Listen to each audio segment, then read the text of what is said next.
Hello and welcome to the Center for Military Modernization. I'm Kris Osborn. Glad you're here. Now, it's not as jazzy as, say, lasers or fighter jets, but the future of war really boils down in a lot of key respects to information, to AI. That's why the Pentagon is working on something called Joint All-Domain Command and Control. Networking and AI will define the speed of future warfare. We had a chance to talk to Air Force senior leader at the Air Force Research Lab, Mr. Kris Ristich, at the Air Force Symposium.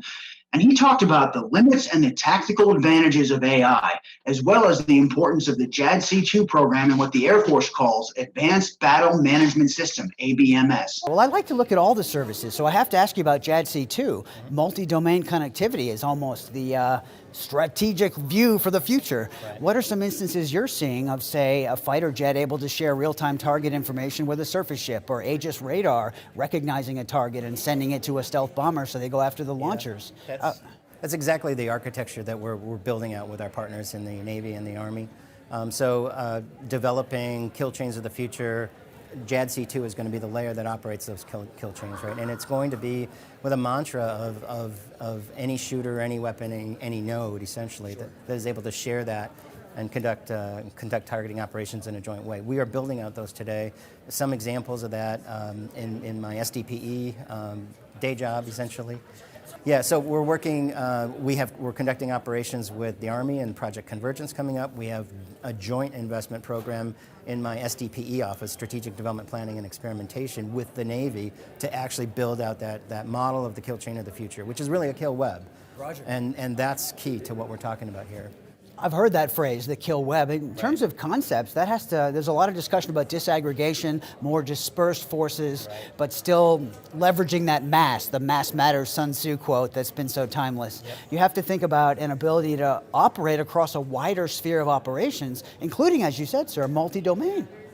And we're working on those very kinds of challenges today, right? And part of that is mass, but affordable mass. So how do we, right? If we have collaborative combat aircraft that are very expensive, it doesn't close on the effectiveness, the cost effectiveness of the solution. So working to get cost-effective solutions is really key to that. Honestly,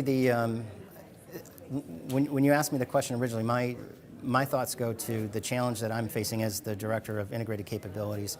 What we're trying to do is understand the military utility of technology projected into the warfighter's hands. So looking at emergent systems, looking at disruptive technology, we're doing analytics to try and identify pockets of technologies that could be disruptive, for example, for us. But looking at that from a holistic system of systems, multi-domain point of view, and doing it with analytical rigor that's the challenge that we have. The kinds of technologies that will emerge from that will be things like greater autonomy, information operations, right? The ability to generate courses of action for ourselves to inform the operators rapidly and faster than our opponents. Well, sir, we always respect and understand there are sensitivities on certain things, but can we talk about what the transport layer is for something like Golden Horde? Is it an RF frequency or is it a data link? How might we describe how that works? Because that's so breakthrough. I think what's important about Golden Horde is that Golden Horde is developing a digital ecosystem that allows us to ask and answer those same questions, those very questions. So depending on the weapon system I'm looking at, depending on the ranges, the launch platform and so forth, you could come up with a different answer. How do I communicate? How do I collaborate? What kind of radios do I need? What kind of waveforms do I need? So the Golden Horde now, after the initial demonstration using the SDBs, the small diameter bombs, which was highly successful, right? Now we're opening that up to an ecosystem that allows us to further develop new systems and of all kinds of missions. That makes me think of collective autonomy and something like the Navy's Overmatch or Ghost Fleet, where you have a small fleet of unmanned systems operating in tandem with one another, essentially sharing information and making adjustments. Of course, lethal force decided by humans, right, but other things kind of handled autonomously. How does that apply to the air? Yeah, concepts, very similar concepts too, right? So we look at a distributed unmanned systems that are sensing platforms that would be working collaboratively to optimize their sensing locations, their resource management, and all of that, to be able to create a target quality common operating picture to feed into our JADC2 network. I remember writing about ABMS years ago, which was this initial thought of where you're saying we are now, or we're moving quickly. And I can't help but think large fixed-wing airplanes like the J-Stars or other things, were simply, some of them may still be quite useful in permissive environments, Right. but you have to think, given the advent of enemy technology, this is threat-driven, isn't it? You look at where the threats are. Absolutely. So the response to that is, there was the realization a number of years ago that the next ABMS-like activity probably isn't going to be a wide-body aircraft that will be vulnerable, right? And so we have been looking since that time to look at how we distribute across the domains.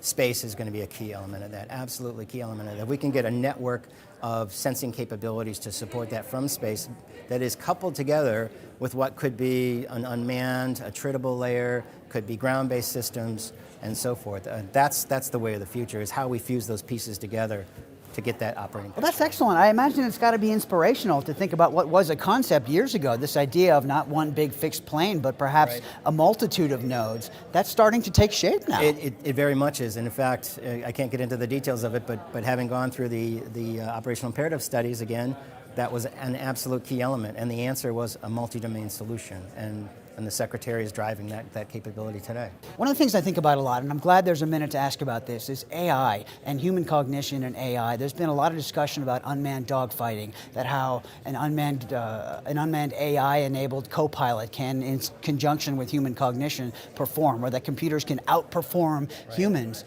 Where are you looking at that balance between, call me a philosophy guy, but there are things you can't mathematically replicate in terms of thoughts, intuition, even emotion, that AI isn't really going to work for? Right. No, I think that's going to be one of the keys as we continue to progress, push the technologies, is finding where that line really is. What can the automation or the AI do that truly enhances the capabilities of the operator in the loop? Well, that reminds me, for many years I've followed, just in concept, this idea of IP protocol and different kinds of technical configurations that allow those different transport layers to share information. Ones and zeros, what are some of the technical ways that comes to fruition? I think of it as cyber-type applications and different ones and zeros kinds of configurations. What's going on in that area? I guess I would describe that best as looking at, as we start plugging in different capabilities, including commercial and military capabilities, looking at the interfaces are key to us, right? That's where open system architectures come back in. We're specifying the interface controls and documenting those. That's where we're primarily focusing right now. Now, when it comes to the integration or future application of AI, there are still so many unknowns, and the technology is maturing very, very fast.